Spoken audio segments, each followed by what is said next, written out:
Oi, gente, tudo bem? Vamos dar sequência no nosso estudo falando sobre genética. Hoje nós vamos falar um pouquinho de uma forma mais específica, porque nós vamos falar do pai da genética. Quem foi o pai da genética? O pai da genética foi Gregor Mendel.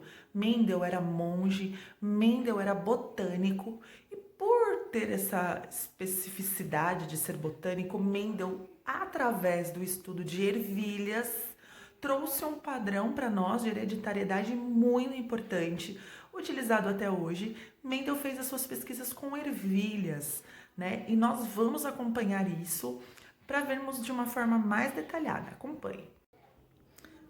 Oi, gente, vamos continuar aqui nosso estudo, só que agora não vou aparecer no vídeo, tá? Eu vou explicar aqui, vou passando para vocês o arquivo e vou explicando para vocês irem acompanhando aí comigo, tudo bem? Qualquer dúvida que vocês tiverem, depois vocês me chamem no privado e me pontuem onde foi a dúvida, tudo bem? Então vamos lá. Como eu disse, nós vamos falar sobre genética, nós vamos falar sobre Mendel. Bom, vocês sabem o que é genética? Vocês já devem ter ouvido falar, né, gente, nesse termo genética. A genética, ela é uma área da ciência muito importante. É a genética que vai estudar toda a parte de hereditariedade, toda a parte de estrutura, função e características dos seres vivos, toda essa parte de transmissão de genes, tudo isso é a genética que faz, tá? É a genética que está relacionada com esses conteúdos aí. Então, a genética, gente, hoje, ela é importantíssima para nós, para tudo que nós fazemos, se tratando de característica de indivíduo, né, de rastreamento aí de doenças, de genomas, de sequências de DNA, até de micro-organismos mesmo. Quando a gente fala lá, tem um pesquisador, um geneticista que está estudando um fragmento de DNA de uma bactéria, de um vírus, para saber como é que ele age, como é que ele se replica, tudo isso é estudado através da genética, né? E como eu disse para vocês, o pai da genética, ele é o Gregor Mendel, tá? Ele era um monge, né, austríaco, botânico, e ele lá desde 1860, né, que ele começou realizando experimentos tratando-se de transmissão de características, tudo bem? Aqui, gente, tem alguns conceitos, tá? Eu vou explicar de uma forma assim rapidinha os primeiros. Esses últimos é só para título de curiosidade, tá? Vocês vão ler, não vou me aprofundar, porque o assunto, gente, ele é muito complexo. Isso vocês vão ver lá na biologia no primeiro ano, tá bom? Acredito que no primeiro ou no segundo ano que vocês vão ver isso daí. Então vamos lá. Genótipo. O genótipo, gente, ele é toda a carga genética que você traz no seu DNA. Tudo aquilo, todas as características genéticas que você traz no seu DNA, toda a sua carga genética é chamada de genótipo, ok? O fenótipo é toda a expressão desses genes que você tem lá no seu DNA. Então, você tem no seu DNA uma carga genética para um monte de características, né? E toda essa carga genética é chamada de genótipo, e você expressa isso fisicamente. Ou seja, lá no meu DNA eu tenho genes para cor de olho castanho. Qual é o genótipo? Os genes que estão lá. Qual é o fenótipo? A cor de olho castanho. É aquilo que eu consigo observar como característica, tá bom? Então, genótipo e fenótipo trabalham aí juntinhos, tá? O genótipo é a carga genética que você tem lá no seu DNA de todas as características que você possui, e o fenótipo é toda essa expressão, é toda a característica que eu consigo observar em você. Então, eu posso dizer assim que fenotipicamente falando, os seus olhos são castanhos. O seu fenótipo para cor de olho é castanho, tudo bem? Facinho, né? Isso daí. Todo gene, quando ele é expresso em uma determinada geração, ou ele é dominante ou ele é recessivo. Dominante, o próprio nome diz, é aquilo que domina. Recessivo é aquele gene que talvez não apareceu naquela geração, mas ele está ali escondidinho e talvez em algum momento, em alguma geração, ele vai aparecer. De repente, um casal teve um filho, para aquela cor de olho daquele filho, o gene dominante foi cor castanho, né? De repente, o casal tem outro filho, a cor dos olhos do filho é verde. Então, para aquela situação, já não é a mesma né, condição daquele gene dominante do primeiro filho.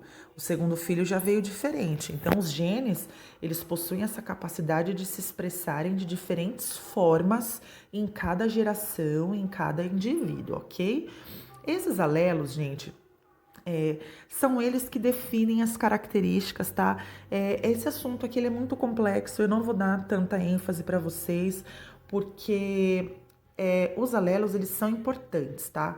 Eles vão definir as características, a cor do olho, a cor do cabelo, a cor da pele, e eles são sempre representados por letras na genética. Letras maiúsculas e letras minúsculas. E esses alelos, eles têm relação com os genes, tá? Quando eu falo assim, o gene A determina a presença de chifres em determinados animais. Quais são os alelos, então, para esse chifre em determinados animais? É um azão e um azinho, tá? Que são as letras, geralmente, que a gente usa na genética. Não vou entrar em detalhes, mas é só para que vocês saibam que existe, que os alelos, eles têm relação com os genes, que são, né, todos aqueles fragmentos que trazem as nossas características, e eles são expressos por letras, tá bom? Maiúsculas e minúsculas. Vamos lá para a primeira lei de Mendel. Como eu disse, o Mendel ele é considerado o pai da genética, né? Mendel teve algumas leis que foram feitas aí em relação às pesquisas dele. A primeira lei de Mendel foi muito importante. Essa lei, gente, também ela é chamada de princípio da segregação dos caracteres ou lei da segregação. Gente, essa lei ela fala que o quê? Ela é condicionada por um par de fatores que se separam na formação dos gametas. Para chegar a essa conclusão, Mendel realizou uma série de experimentos com ervilhas e conseguiu aplicar a matemática em seus estudos. Para vocês verem, né, que a matemática está em todos os lugares desde muitos e muitos anos. Vamos traduzir, professor, o que esse maluco desse Mendel falou desse negócio de ervilha que eu não estou entendendo nada.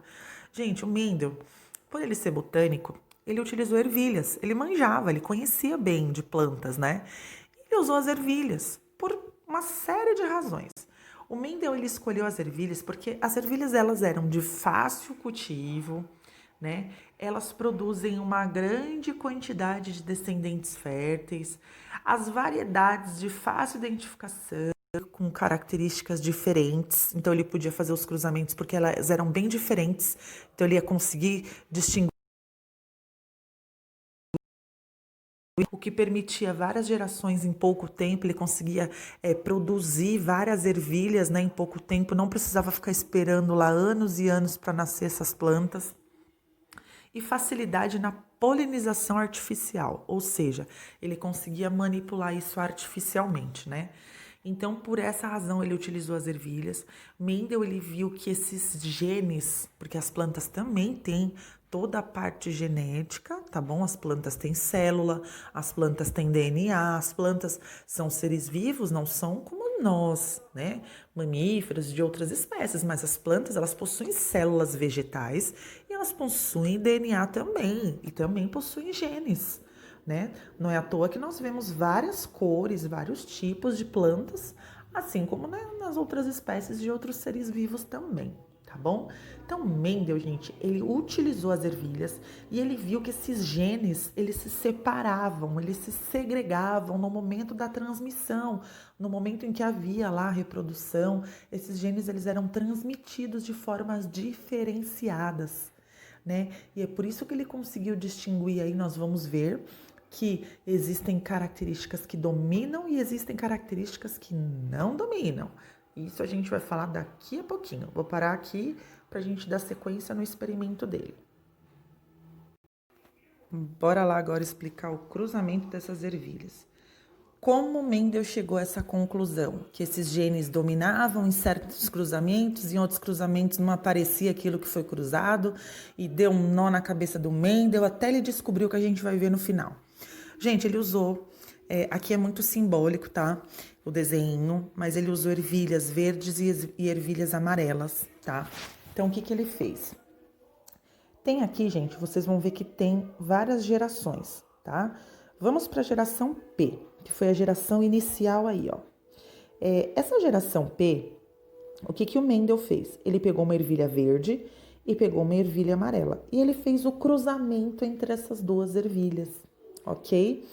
Então, o Mendel, gente, ele pegou essas duas ervilhas aqui, ó, e fez o cruzamento da ervilha verde com a ervilha amarela. Nessa primeira geração, que teve origem aqui, ó, que é a geração F1, tá? Sem brincadeira com isso de F1, porque toda vez que eu falo F1, um monte de gente dá risada, porque vocês devem saber. Sério, brincadeiras à parte. Então, ó, pegou a verde, pegou a amarela, fez o cruzamento e nasceram ervilhas amarelas. E daí o Mendel ficou lá batendo a cabeça, falando por que não nasceu nada de ervilha verde, nem característica da ervilha verde aí. Por que apareceu só a característica amarela aqui? Mendel concluiu que essa característica amarela era a característica que dominava a situação. Porque se nasceu amarela é porque dominava a situação, certo? Aí, gente, o que ele viu aí, ó? Que essa ervilha amarela, ele não contente com essa geração F1 aí, ele falou, não, tem alguma coisa. O que aconteceu com essa característica verde? Onde ela foi parar? Aí, o que ele fez? Pegou duas ervilhas dessa amarelinha, que deu origem aqui, ó, essa, pegou duas dela e cruzou. Vocês estão conseguindo ver pelas letrinhas? Tudo que é maiúsculo é dominante, tudo que é minúsculo é recessivo, é característica que fica escondida. Se a ervilha amarela aqui, ó, com a ervilha verde, ela ficou amarela, significa que ela é dominante. Vocês conseguem perceber que veio um V maiúsculo para cá e um V minúsculo também aqui? Nessa partinha aqui, ó. Deixa eu ver se eu consigo aqui, gente. Deixa eu escolher uma corzinha aqui. Aqui, ó. Vocês conseguem ver isso daqui, ó?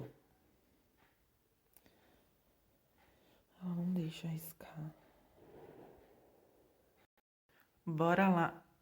Bora lá explicar, gente, agora esse cruzamento das ervilhas, tá? Preste bastante atenção, porque aqui é meio confuso, então preste bastante atenção. O que o Mendel fez? Pegou lá 2 tipos de ervilha, pegou uma ervilhinha verde, pegou uma ervilhinha amarela. Cruzou essas 2 ervilhas puras nessa geração que ele chamou de geração P.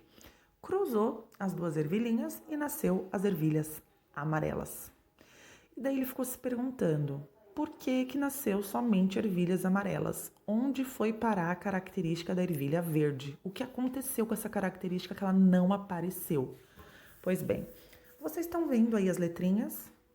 Vocês estão vendo que na característica verde tem 2 letrinhas minúsculas e vocês estão vendo que na ervilha amarela tem 2 letrinhas maiúsculas. O que isso quer dizer? Quer dizer que as ervilhas amarelas são dominantes. As características dominantes sempre vão ser representadas por letras maiúsculas.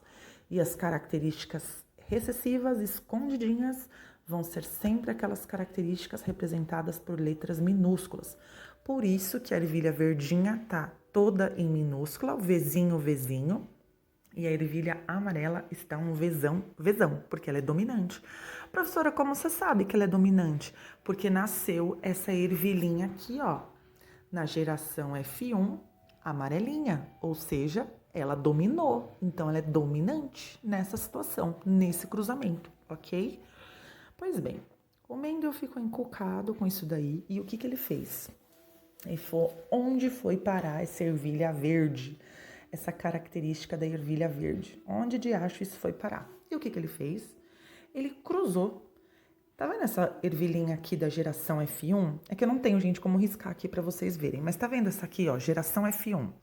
Tem a ervilhinha aqui amarelinha, que tá um Vzão e um Vzinho. Ele pegou 2 dessas ervilhas e cruzou essas 2 ervilhas. Fez o cruzamento entre essas 2 ervilhas, que elas estão aqui embaixo, ó. Autofecundou. Certo? Fecundou as 2. Estão vendo aqui embaixo, ó? Autofecundação. Aqui, ó. Tá aqui, ó. Vzinho, cruzou com outra Vzinho. Igualzinho essa que tá aqui em cima da geração F1. E o que apareceu?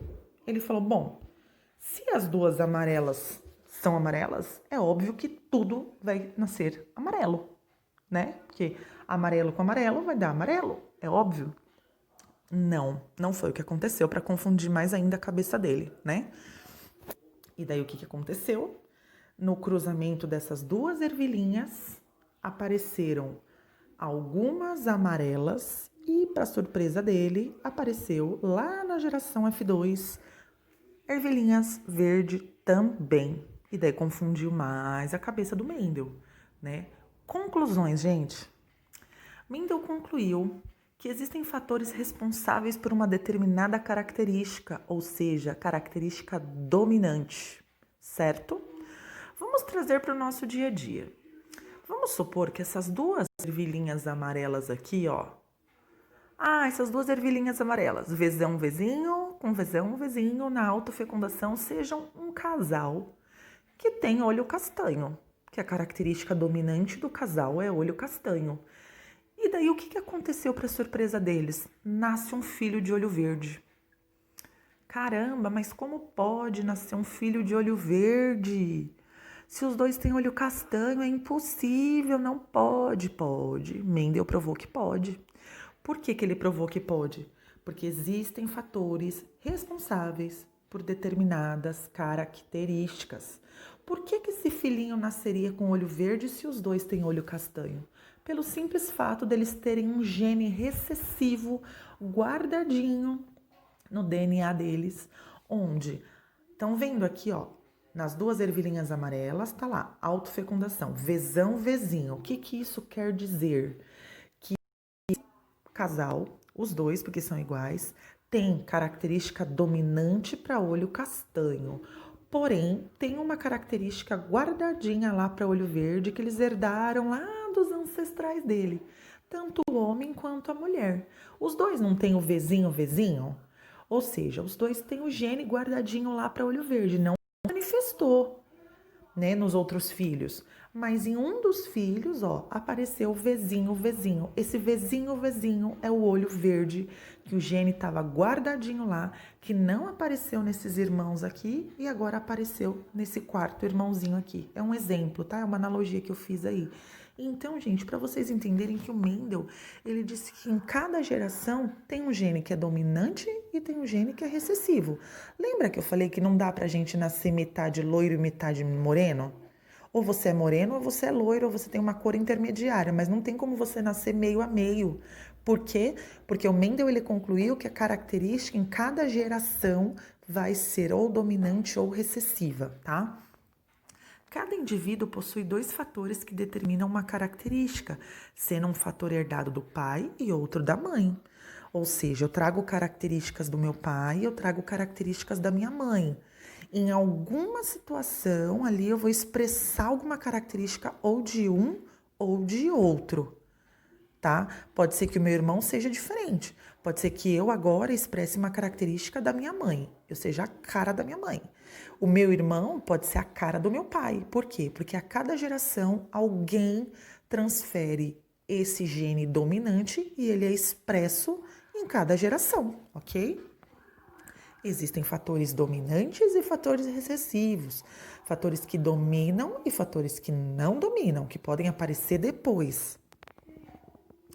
Cada indivíduo passa apenas um fator para cada característica em cada gameta. Ou seja, gente, em cada geração é dominante apenas uma característica. Eu não posso nascer com metade de um olho castanho, que é da minha mãe, e um olho verde, que é do meu pai. Existe isso, às vezes as pessoas terem diferença de cor de olho, mas é uma deficiência genética, é uma outra situação, tá? Mas em processo normal de transmissão de característica, ou eu vou ter a cor do olho do meu pai ou da minha mãe, ou eu vou ter uma cor de olho que não é nem de um nem de outro, mas é porque eles têm o gene para isso, e daí transmitiu os dois, um pouquinho de cada, e por isso que nasceu com olho verde. Tá? Então, parece ser complicadinho, gente, mas não é, tá bom? Preste bem atenção na explicação que você vai conseguir entender. Gente, parece complicado esse negócio de ervilha, esse negócio de Mendel. Parece complicado, mas não é tão complicado assim, tá? Se você parar, observar direitinho, ver a explicação, não entendeu, volta, não entendeu, me pergunta. Mas se você observar direitinho, você vai conseguir entender para fazer as atividades. Os fogos, jogo, Corinthians, brincadeira. Gente, ó, então eu vou deixar os exercícios para vocês verem. Façam os exercícios no caderno, tá bom? Eu quero que vocês copiem os exercícios, tá bom? E estudem. Pessoas, finalizando aqui o nosso vídeo, tá? Eu deixei aqui os exercícios para vocês, atividade 6, já é a nossa atividade 6, tá? Detalhe aqui importantíssimo, ó. Copiar e responder as questões. Eu quero elas copiadas no caderno, ok? Novamente eu vou repetir, eu quero as questões copiadas e respondidas, tá? Aqui eu deixei para vocês 10 questões, tá? Não são questões difíceis. Todas essas questões aqui vocês vão encontrar aí no vídeo que eu coloquei, o material todo bonitinho pra vocês, tá? Vou deixar aqui, ó, pra vocês copiarem. Vocês vão pausar o vídeo aí e vão copiar as questões do caderno e vão me entregar. Tudo bem? Qualquer dúvida, qualquer problema, já sabem onde me encontrar. Façam as atividades. Nós já estamos aí entrando no 3º bimestre. Aluno que não fez nada, que não procurou, faça, para que você tenha sua notinha garantida no final do bimestre. Muito obrigada, beijo, tchau!